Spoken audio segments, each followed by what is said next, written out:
NDA में टूट हो गया। चिराग पासवान जो हैं अब एनडीए में नहीं हैं, तो नीतीश कुमार क्या कहते हैं इस पर भी सबकी नजर रहेगी। मुलायम सिंह यादव नहीं बन सकते हैं, रेटिंग पे चढ़ गए थे सर। तो चढ़ने से मुलायम सिंह बन जाएंगे। कांग्रेस का अपने वोट अब है कहाँ? जो वोट है वो आरजेडी के वोट हैं और गठबंधन की वजह से सीटें मिलती हैं।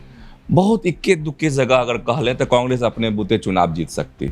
या 2024 में कैसे इतना खिल गए? इस वजह से खिल गए क्योंकि नीतीश के वोट मिले, क्योंकि उन्हें मोदी के वोट मिले, भाजपा के वोट मिले। इस दुनिया के किसी भी लोकतंत्र से भारत की तुलना नहीं कर सकते हैं। भारत का जो लोकतंत्र है अटूट है, मजबूत है, ठीक है, इसको कोई तोड़ नहीं सकता है। कितनी सरकारें आएंगी, कितनी सरकारें जाएंगी। हेड बना दिया गया है कन्हैया कुमार को एकदम। अल्लाह, अब नावें पूरी डूब जाएगी। हाँ तो कन्हैया मैंने क्या मंच से धकेल दिया जाना। अरे बिहार देखा है, कन्हैया मैंने क्या फ्लॉप नेता। कि मनोज झा जो कह रहे हैं कि बांग्लादेश जैसे यहाँ के चुनाव आयोग का हश्र होगा, तो ये सोच उनकी छोटी है। अल्लाह वरू ने फिर से एक बार ये कह दिया है कि सीएम चेहरा तो चुनाव के बाद तय होगा। अब फिर एक बड़ा बवाल सर। क्या करेंगे अल्लाह बरू? कहाँ कहते हैं बवाल? तेजस्वी के चेहरा पर कोई रंगत में कोई बदलाव? उत्तर प्रदेश की सियासत में कुछ खास हो रहा है जो आपको कुछ दिनों में देखने को मिलेगा। कह रहे हैं कि पूरा जीत मिली है हम लोग। हाँ तो बढ़िया ना है। अरे तेजस्वी जीते हैं, ठीक है, नीतीश जीते हैं, सम्राट जीते हैं या विजय सिन्हा जीते, जीत तो लोकतंत्र की है ना। हम क्या होनी चाहिए समझने की कोशिश कीजिएगा, भावना में मत बहिएगा। पनोरमा ग्रुप, जो सोचता है वो करता है। नमस्कार, सुबह सुबह आप तमाम दर्शकों का बहुत बहुत स्वागत है। मैं हूं सागर और मेरे साथ मौजूद हैं न्यूज़ हाट के senior associate editor Chandan Jha. नमस्कार सर। नमस्कार सागर जी। न्यूज़ हाट के तमाम दर्शकों को स्वतंत्रता दिवस की 78वीं वर्षगांठ पर बहुत बहुत बधाई, बहुत शुभकामनाएं। सर आज पूरे देश में पूरा खुशहाली का माहौल है, हर जगह पर झंडे फहर रहे हैं, बच्चे स्कूलों में जा रहे हैं, खूब मिठाइयाँ खा रहे हैं। क्या कुछ माहौल है सर इस वक्त पटना का? देखिए, चूँकि 78वां स्वतंत्रता दिवस है और स्वतंत्रता दिवस है तो स्वाभाविक है कि इसकी खुशी जो है हर जगह आपको इस खुशी का एहसास हो जाएगा। चाहे आप बच्चों के चेहरे को देख लें, बूढ़े के चेहरे को देख लें, जवानों को देख लें, जिसको देखिए, जो कि स्वतंत्रता दिवस है। और इस पे हर जगह जितने भी सरकारी कार्यालय हैं वहाँ कार्यक्रम। पटना की अगर हम बात करेंगे तो गांधी मैदान में कार्यक्रम, परेड, मुख्यमंत्री जो है झंडा फहराएंगे कुछ ही देर में।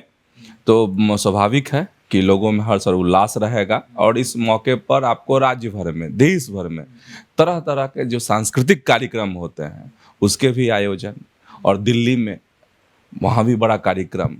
प्रधानमंत्री नरेंद्र मोदी जो हैं वो देश को संबोधित करने वाले हैं कुछ ही देर में। तो इस तरीके से अगर कहिएगा। और एक और बात, स्वतंत्रता दिवस है तो लोग जो है एक दूसरे को बधाई दे रहे हैं और जिलेबी खाने की भी ना परंपरा है। मैंने कुछ मीठा हो जाए तो आप लोग भी कुछ मीठा खा लीजिए, मुंह मीठा कर लीजिए। सर घोषणाओं पर भी बड़ा ध्यान होगा क्या? नीतीश कुमार क्या घोषणा करते हैं, प्रधानमंत्री क्या कुछ घोषणा करते हैं? वाकई में प्रधानमंत्री जो घोषणा करेंगे उसमें तो देश के विकास की भी छाप होगी।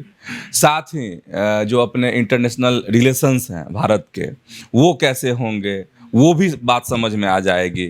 और यहाँ अगर बिहार की बात करते हैं तो चूँकि चुनावी वर्ष है, यह कुछ ही महीनों में यहाँ चुनाव होने वाले हैं, तो नीतीश कुमार क्या कहते हैं इस पर भी सबकी नज़र रहेगी। चलिए, आज 15 अगस्त है, पुनः आपको बधाई। और देखिए, आज से हम लोग इस सुबह वाले चर्चा में एक नया सेगमेंट छोटा सा ही और ऐड कर रहे हैं कि बिहार के अपडेट्स, बिहार की खबरें तो हम आपको देते ही हैं, साथ ही साथ अब दूसरे प्रदेशों के भी जो कुछ हाईलाइटेड अपडेट्स होंगे या राष्ट्रीय स्तर के कुछ अपडेट्स होंगे तो वो भी हम आप तक पहुंचाने का काम करेंगे। चलिए, तो अब बिहार में शुरू करते हैं। सर सबसे जो पहली खबर तो उसी पर चर्चा कर लेते हैं जो अफवाह फैली कल। पूरा जगह अफवाह चल रहा था, पूरा एनडीए में टूट हो गया, बड़े नेता इधर से उधर हो गए, चिराग पासवान को लेकर लोग कहने लगे, तो सर क्या पूरा माजरा क्या था सर? देखिए अफवाह तो उड़ती है ना, उसका एकदम समझिए वेलोसिटी बहुत तेज, नहीं जैसे रॉकेट की तरह अफवाह का काम है। बढ़िया काम कीजिएगा तो वक्त लगेगा पहुंचते पहुंचते, लेकिन अगर कुछ अफवाह है तो एकदम रॉकेट की स्पीड से बात फैल गई कि भाई चिराग पासवान जो हैं अब एनडीए में नहीं हैं। बिहार की सभी सीटों पर, मतलब 243 जो सीटें हैं सब पर अपना ये लड़ेंगे, चुनाव लड़ेंगे। और देखिए कुछ दिन की अगर उनकी सियासत को आप गौर करते हैं, चिराग पासवान की राजनीति को, तो ये कोई बहुत बड़ी बात भी नहीं, अचरज वाली बात भी नहीं, क्योंकि जिस तरीके से पटना में पोस्टर लगे और जिस तरीके से चिराग पासवान ने अलग अलग जगहों पर बयान दिए, उनके नेताओं ने जो हुंकार भरे, उससे यह अफवाह समझिए और स्पीड में कि हाँ अरे चिराग पासवान तो बोले थे, हो सकता है, कौन बड़ी बात है ये है। तो हम लोगों ने तहकीकात भी की उस बात की कि हकीकत क्या है, क्या वाकई में चिराग पासवान ने एनडीए का दामन छोड़ दिया है। तो खबर में यही बात पता चली और आधिकारिक रूप से बात पता चली। प्रदेश अध्यक्ष से आपकी बातचीत हुई? हाँ, जो प्रदेश अध्यक्ष है राजू तिवारी, उनसे बात हुई तो उन्होंने कहा कि नहीं नहीं ऐसी कोई बात नहीं है, अफवाह वाली खबरें हैं। ये है कि अफवाह वाली खबर है। चिराग पासवान ने हालांकि तमाम बयानों को अगर दरकिनार कर दीजिए, एक तरफ कर दीजिए, और पिछले दिन जो चिराग पासवान ने कहा है अगर उस पर विश्वास कीजिए, तो चिराग पासवान ने कहा है कि वह एनडीए के साथ हैं, एनडीए को इस चुनाव में विजय हासिल होगी और वह कदम से कदम मिलाकर चलेंगे। वह तैयारी कर रहे हैं, आपको चौपाल लगाने वाले हैं, चिराग का चौपाल लगने वाला है। तो इस तरह की तैयारी है उनकी, हर सीट पर उनकी नज़र है कि एनडीए कैसे मजबूत हो और कैसे जो है चुनावी जंग जीती जाए। तो अगर उन सब चीज़ों को आप देखते हैं, लास्ट बयान को देखते हैं, तो कहीं से भी यह नहीं लग रहा है कि चिराग पासवान साथ छोड़ेंगे। और एक और सियासी समीकरण की बात, चिराग पासवान अगर मान लीजिए साथ छोड़ते हैं, ठीक है, तो जो राजनीतिक गुना भाग है, राजनीतिक गुना भाग, उसमें कहीं से भी चिराग पासवान के लिए वो मुफीद नहीं होगा। चिराग पासवान खिलते कब हैं या 2024 में कैसे इतना खिल गए? इस वजह से खिल गए क्योंकि नीतीश के वोट मिले, क्योंकि उन्हें मोदी के वोट मिले, भाजपा के वोट मिले, इसलिए जो है एकदम खिल गए वो, मतलब 100% उनका स्ट्राइक रहा, रेट रहा।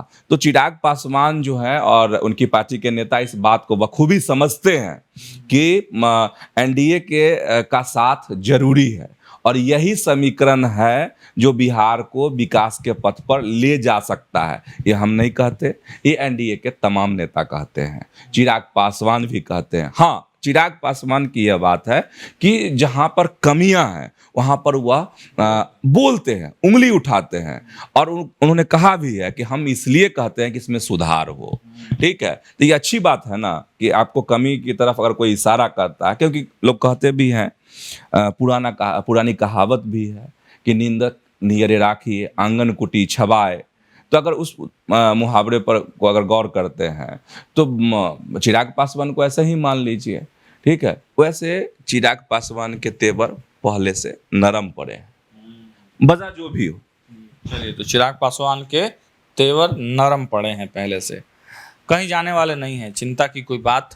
एनडीए के जो सपोर्टर हैं उनके लिए चिंता की कोई बात नहीं है, और महागठबंधन के जो सपोर्टर हैं उनको खुशी मनाने जैसी कोई बात नहीं है चिराग वाले मैटर पे। बाकी तो जो सियासत चल रही है हम लोग दिखा ही रहे हैं। आगे बढ़ते हैं, थोड़ा कांग्रेस की बात कर लेते हैं सर। स्क्रीनिंग कमेटी ने तमाम जो बायोडाटा वगैरह है उसको तो रख लिया, बोरिया बस्तर में बंद हो गया, अब आगे की तैयारी वो लोग कर रहे हैं। लेकिन कल सर आपने एक चर्चा किया था कि एक रैली करने वाले हैं, पूरे देश में 8 बजे रात में एक रैली होगी, कुछ दिखा नहीं पटना में सर? देखिए, मैंने चर्चा नहीं की थी, केसी वेणुगोपाल के हवाले से खबर थी कि इस तरह का देश भर में लोगों को जागरूक करने के लिए SIR के मसले पर जो है 14 अगस्त की रात में रैली की जाएगी। तो हम लोगों ने इन चीज़ों को खंगाला। भाई देखिए, हम लोगों को जो पता चला कांग्रेस के नेताओं से बातचीत करने पर, जिला अध्यक्षों से बातचीत करने पर, तो इस तरह के आयोजन कई कांग्रेस कार्यकर्ताओं ने अनभिज्ञता जाहिर की। कौन कार्यक्रम? मसाल, जुलूस, रैली रात में 14 तारीख को। अध्यक्ष जी से पूछ लीजिए, अब बताइए। एक्टिव कार्यकर्ताओं की बात कर रहे हैं, जो रिस्पॉन्सिबल कार्यकर्ता है उन लोगों से हमने बात किया। वो लोग मीडिया प्रभारी तो फोन नहीं उठाते हैं। हाँ ठीक है, व्यस्त रहे होंगे। राहुल गांधी आने वाले हैं ना, हमेशा व्यस्त रहते हैं। अरे जिला अध्यक्ष का ना ऐसा कोई कार्यक्रम नहीं है। तो ये तो हाल है कांग्रेस का कि अब समझ जाइए। और हमने कहा भी था कि कांग्रेस जो है यहाँ तो आरजेडी के कंधे पर सवार है। कांग्रेस का अपने वोट अब है कहाँ? जो वोट है वो आरजेडी के वोट हैं और गठबंधन की वजह से सीटें मिलती हैं। बहुत इक्के दुक्के जगह अगर कह ले तो कांग्रेस अपने बूते चुनाव जीत सकती, ठीक है। इसको बार बार कहने की और प्रमाण देने की भी जरूरत नहीं है। लालू जी और तेजस्वी जी की वजह से जो है बिहार में हनक, नहीं तो एकदम सन्नाटा, 0 सन्नाटा, ऊपर भी 0, बाई भी 0 नीचे, ठीक है। ये है कांग्रेस। तो कांग्रेस के जो कार्य, और हम क्या कहें, ये जो कार्यक्रम है वही कह रहे हैं। अब बताइए, केसी वेणुगोपाल के हवाले से खबर आती है, मल्लिकार्जुन खड़गे तमाम प्रभारियों के बीच बैठकर ये रणनीति तैयार करते हैं और जिला अध्यक्ष को नहीं मालूम, कार्यकर्ताओं को नहीं मालूम। तो ये कौन रैली थी भाई आपकी? रात 8 बजे, एकदम फ्लॉप। सर को चर्चा और है कि जो ये सब विरोध वाला कार्यक्रम जो चल रहा है कांग्रेस का, इसका हेड बना दिया गया कन्हैया कुमार को। एकदम अल्लाह, अब नावे पूरी डूब जाएगी। हाँ तो कन्हैया मैंने क्या, मंच से धकेल दिया जाना।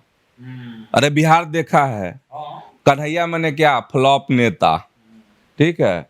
कन्हैया मैंने लॉलीपॉप पकड़ा देना, ठीक है। तो कन्हैया का अब ये सब मतलब है, पहले वाला मतलब में मत उलझिएगा, ठीक है। दायित्व तो दिया गया सर पूरा क्या, हाँ तो दे ना, चुनाव लड़वाए ना, ठीक है। मंच पे चढ़ाए ना, तेजस्वी के बगल में खड़ा करे ना, तब ना। कितना मतलब समझाएं सागर जी, दर्शक सब समझ रहे हैं। Kanhaiya equal to flop. हाँ अरे भाई, हम किए हैं कि उनकी पार्टी राहुल गांधी की है। अगर मान लीजिए फ्लॉप नहीं करना रहता, सब कुछ अगर ठीक रहता, तो 2024 का लोकसभा चुनाव राहुल गांधी क्यों नहीं लड़वाए उनको यहाँ से? क्यों दिल्ली लेके भाग गए यहाँ से? सवाल है कि नहीं?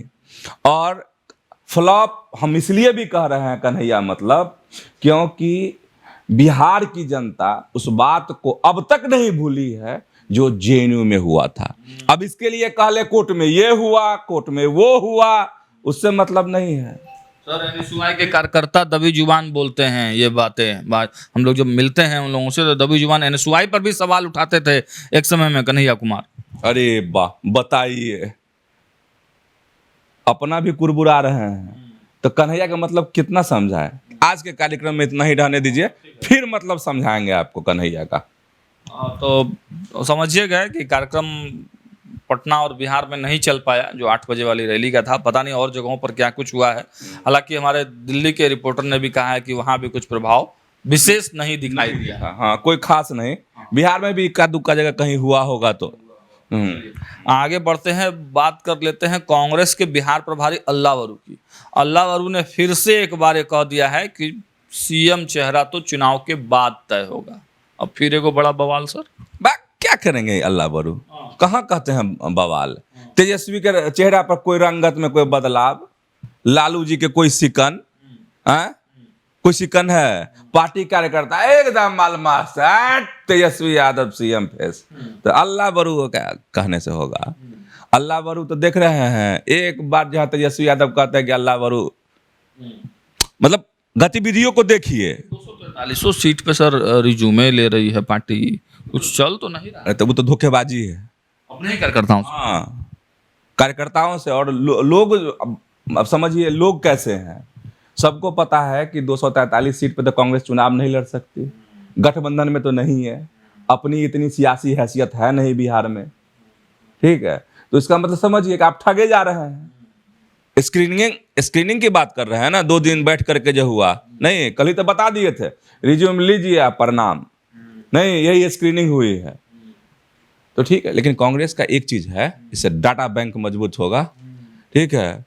कार्यकर्ता ये अच्छी बात है, ठीक है, आप पहल कर रहे हैं, लेकिन खराब ये है ना कि टिकट देने के नाम पर आप उसको रिज्यूम ले रहे हैं। कार्यकर्ता बनाना तो बढ़िया है, लेकिन टिकट देने के नाम पर छलावा ठीक नहीं।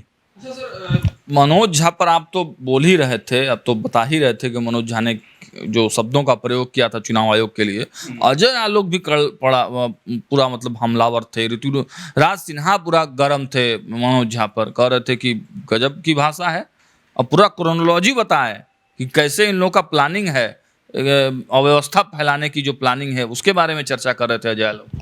अच्छा, अजय आलोक तीक्ष्ण प्रवक्ता हैं, धर लेते हैं बात, नहीं हाँ तर्क है। आप जो बात रख रहे थे उसी बात को पकड़ के उन्होंने बोला। हाँ, माथा खुलता है ना, एक दूसरे से लोग ये होता है ना, तो माथा खुला है भाजपा के प्रवक्ताओं का। वैसे बहुत जीनियस प्रवक्ता माने जाते हैं डॉक्टर अजय आलोक, ठीक है, और बात सही है।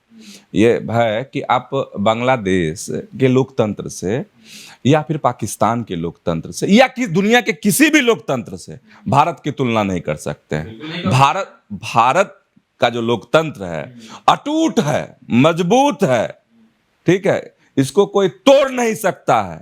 कितनी सरकारें आएंगी, कितनी सरकारें जाएंगी, समझे, लेकिन भारत का जो लोकतंत्र है ना, इसका वजूद जो है कोई एक नेता मिटा नहीं सकता है, ठीक है। ना नारा देने वाला, ना पॉकेट में संविधान रखने वाला, कोई नहीं तोड़ सकता है, ठीक है।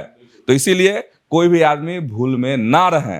और सरासर ये गलत है। मनोज झा को हम फिर आज सवाल उठाते हैं कि मनोज झा जो कह रहे हैं कि बांग्लादेश जैसे यहाँ के चुनाव आयोग का हश्र होगा, तो ये सोच उनकी छोटी है, या अथवा उनकी सोच जो है यहाँ के लोगों को भड़काने की है, या अथवा यहाँ अराजकता पैदा करने की उनकी कोशिश है, उनका सपना है। और हम यही कह रहे हैं कि अटूट है यहाँ का लोकतंत्र, यहाँ की जनता जो है हर बात को समझती है। चलिए अब आगे बढ़ते हैं। जनता की बात हुई है सुप्रीम कोर्ट में, एसआईआर वाले मुद्दे पर टिप्पणी आई है सुप्रीम कोर्ट की, साफ किया है सुप्रीम कोर्ट ने कि व्यवस्था पारदर्शी बनाइए। डिटेल सर बताएंगे, तो थोड़ा आसान भाषा में दर्शकों को बताइए कि क्या मामला था पूरा।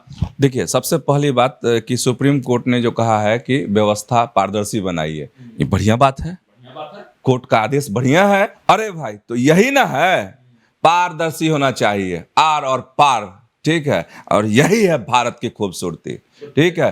खामी है तो एकदम दूर होना चाहिए। तो कोर्ट ने बताया है कि भाई नाम कटे हैं, बात सही है ना, नाम कटे तो क्यों कटे, ठीक है, तो उसका लिस्ट टंगवाइए, मैंने वेबसाइट पे भी टंगवा दीजिए, पोस्ट कीजिए उसको, ताकि लोग जाए अपना ईपिक नंबर डाले, खट से आ जाए, देख ले, अच्छा वजह ये यहाँ पे भी मैंने बहुत बढ़िया है, ये हो जाए ना तो दिल को सुकून मिलेगा। खास करके तेजस्वी यादव जैसे लोग कल पूरा खुश थे सर, प्रेस कॉन्फ्रेंस जैसे लोग कह रहे हैं कि पूरा जीत मिली है हम लोग। हाँ, तो बढ़िया ना है। अरे तेजस्वी जीते हैं, ठीक है, नीतीश जीते हैं, सम्राट जीते हैं, या विजय सिन्हा जीते, जीत तो लोकतंत्र की है ना। हम क्या होनी चाहिए, समझने की कोशिश कीजिएगा, भावना में मत बहिएगा, ठीक है ना, इधर उधर का समीकरण मत जोड़िएगा। हम कह रहे हैं लोकतंत्र जीतना चाहिए, ठीक है, और जहां खामी हो उसको खामियां दूर हो, ठीक। तो कोर्ट ने यही कहा है। अरे जो प्रारूप मतदाता सूची वाला है, एकदम सामान्य शब्द में समझिए, उसको कोर्ट ने कहा है कि इसको हर जगह डिस्प्ले करवाइए, प्रदर्शित करवाइए, चाहे वेबसाइट पे भी उपलब्ध करवा दीजिए। इसके बाद कहा है जिले में उपलब्ध होनी चाहिए यह सूची, और पंचायत में, प्रखंड में, ताकि लोग उसमें ढूंढ सकें, देख सकें कि अगर नाम कटा है तो उसकी वजह क्या है। मंगलवार तक ये व्यवस्था कर देनी है। तो ये है कोर्ट का आदेश। तो घबराना नहीं है, कटा है तो वजह देखिए और उसके आगे अपना कार्रवाई कीजिए, फॉर्म भरिए, अभी डेट है बचा हुआ, नाम जुड़वाने के लिए। हाँ, किसी का नहीं है तो जुड़वाइए, बहुत सारा फॉर्म 8 है, फॉर्म 7 है, फॉर्म 6 है, जुड़वा लीजिए BLO से संपर्क करके। आगे बढ़ते हैं, अब चलते हैं आपको लेके थोड़ा सा देश की राजनीति में। सर, खबर आ रही है उत्तर प्रदेश से, हालांकि चर्चा तो पूरे देश में है कि तमाम राजपूत नेताओं को एकजुट करने का प्रयास किया जा रहा है और उत्तर प्रदेश के एक बड़े होटल में एक बड़ी मीटिंग राजपूत नेताओं की हुई है। क्या ये पूरा मैटर है सर? हाँ, ये एक दो दिनों पहले की खबर है, लेकिन बड़ी खबर है। अब बड़ी खबर का मतलब आप समझिए, बड़ी खबर का मतलब क्या होता है। अब इसको लोग तरह तरह से जोड़ रहे हैं। अरे भाई रूढ़ी जीत गए, ये हो गए, ठीक है, जीत गए तो बधाई, शुभकामनाएं, लेकिन आगे की सियासत पे नजर रखिएगा। ठीक है, अरे तो दो धारी तलवार है, तो राजनीति में ब्लेड भी है, जिसकी धार दो धारी भी है और बहुत महीन है। कैंडिडेट को हरा दिए हैं। अब हम नहीं जानते, हम तो समझते हैं भाजपा के कैंडिडेट थे दोनों, ठीक है, और भाजपा के प्रत्याशी जीते राजीव प्रताप रूढ़ी। तो बहुत तरह की चर्चा है, इसलिए राजीव प्रताप रूढ़ी का नाम ले लिए। अब यूपी की बात करते हैं। एक मीटिंग हुई है, जितने भी राजपूत विधायक हैं, नेता, सबकी मीटिंग हुई है राजा भैया के नेतृत्व में। राजा भैया, वही राजा भैया, राजा भैया का नेतृत्व करना, वही राजा भैया ना सर? वही राजा, और को दूसरा को राजा भैया। राजा भैया यूपी में एक ही हैं, ठीक है। तो उनके नेतृत्व में राजपूत नेताओं का, राजनेताओं का मीटिंग करना, 15 मिनट तक एकदम गुप्त मीटिंग। इसके बाद तरह तरह के लजीज पकवान 5 स्टार होटल में, ठीक है, ये है। तो इसको आप समझ रहे होंगे सामान्य बात है, ये सामान्य बात नहीं है।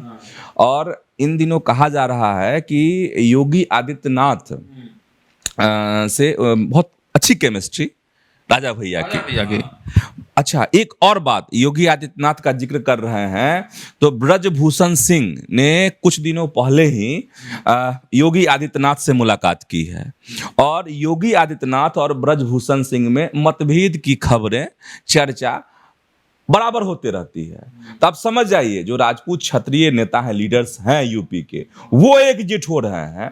और एकजुट कब होता है लोग पता है? जब कोई खास मकसद होता है। तो इसका मतलब है कि उत्तर प्रदेश की सियासत में कुछ खास हो रहा है, जो आपको कुछ दिनों में देखने को मिलेगा। और हम इसलिए भी ये खबर महत्वपूर्ण है क्योंकि जब लोकसभा का चुनाव हुआ था तो उस समय भी इस तरह की मीटिंगें हुई। कई मतलब राजपूत समाज के नेताओं की, प्रबुद्ध लोगों की मीटिंग हुई थी। और लोकसभा चुनाव में चूंकि बीजेपी का परफॉर्मेंस बेहतर नहीं रहा उत्तर प्रदेश में, तो उस समय में उस समय में याद है ना, अफवाह किसने उड़ाई थी? आपको याद होगा, अरविंद केजरीवाल साफ हो गए हैं दिल्ली से, लेकिन अफवाह उन्होंने उड़ाई थी कि योगी आदित्यनाथ को हटा दिया जाएगा। याद, सिर्फ हम याद दिलाने के लिए बोल रहे हैं आपको, याद कर लीजिए, ठीक है। तो एकदम राजपूत ज्यादा सब हड़बड़ाने लगे, हैं योगी आदित्यनाथ को हटा दिया जाएगा, तो मीटिंग पर मीटिंग, मीटिंग पर मीटिंग। ये लोकसभा चुनाव की बात है, लेकिन कुछ खास तो जरूर है यूपी की सियासत में, जो कि अब सारे जान रहे हैं, सपा के भी, हाँ कभी सपा के भी जो वर्तमान विधायक हैं, जो कुछ जो नेता निकाल दिए गए पार्टी से, ऐसे राजपूत नेता भी एक टेबल पे बैठे हैं। सीक्रेट मीटिंग, लजीज पकवान, हम फिर कह रहे हैं। और मतलब कुछ खास है कि सियासत में कुछ नया देखने को यूपी की राजनीति में आपको मिलेगा। मेरा इसमें एक सवाल है छोटा सा सर, कि योगी आदित्यनाथ और राजा भैया में क्या संबंध हो सकता है सर? योगी आदित्यनाथ गाय पालने वाले, राजा भैया मगरमच्छ पालने वाले, क्या मतलब ये रिश्ता क्या कहलाए? देखिए, मगरमच्छ तो अफवाह है उनको लेके। इस तरह चूंकि कई इंटरव्यू में हम उसी को कहेंगे जो कि लोग स्वीकार करता है, तो उन्होंने इंटरव्यू में कहा भी है कई जगह कि नहीं, इस तरह की अफवाह है, एक खौफ खड़ा किया गया, लोगों ने गलत छवि बना दी। तो ये है। अब संबंध की बात करेंगे तो दोनों क्षत्रिय समुदाय से हैं, एक मुख्यमंत्री हैं, और एक की छवि तो कहने की जरूरत नहीं है, नहीं तो कुछ तो है बड़ा। वैसे अगर आप कहिएगा मुख्यमंत्री हैं, वो तो सबके हैं, और उसमें भी संत और महात्मा। संत और महात्मा किसी एक का होता है? नहीं ना, संत और महात्मा समझिए सबका, सार्वजनिक नहीं, अरे सब जाता है ना उनको ये करने के लिए क्या। एक अंतिम सवाल है मेरा, उत्तर प्रदेश को लेकर ही खबर है, क्योंकि हम लोग नया सेगमेंट शुरू किए हैं कि अन्य प्रदेशों के भी खबरें हम लोगों को लेनी है, जो हाईलाइटेड खबर है। तो सागर जी एक के दिन में सब अलबला जाएंगे दर्शक न्यूज हाट। छोटा सा सवाल यह है कि उत्तर प्रदेश के विधानसभा में एक सपा की विधायक ने मुख्यमंत्री योगी आदित्यनाथ की बड़ाई कर दी है, क्या मैटर है? अरे तो भाई राजू पाल की जो पत्नी है, जो विधायक है सपा से, हाँ तो अभी तो संत महात्मा की बात कर रहे थे। बड़ाई किसकी होती है? संत महात्मा की होती है ना। तो योगी आदित्यनाथ तो संत महात्मा है। और अगर आप बात करेंगे अखिलेश यादव की जो सियासत है ना, भोथरी सियासत है। भोथरी सियासत है। तो और कौन चीज, ठीक है, एकदम भोथरी सियासत है। अरे मुलायम सिंह यादव वाली बात है आप में? नहीं है। आप मुलायम सिंह यादव नहीं बन सकते हैं। मार्केटिंग पे चढ़ गए थे सर। तो चढ़ने से मुलायम सिंह बन जाएंगे? उससे मुलायम सिंह नहीं बन सकते हैं। मुलायम सिंह को पता था क्या मुद्दे हैं समाज के, कैसे गरीबों का हित होगा, ठीक है, वंचितों को लाभ कैसे पहुंचाया जाए, ठीक है, ये एहसास था मुलायम सिंह यादव को। वो जमीन से उठे थे। और अखिलेश यादव जमीन से उठे हैं? तब तो अखिलेश यादव की राजनीति भी उसी तरीके की होगी ना। निकाल भी दिए उनको। किनको?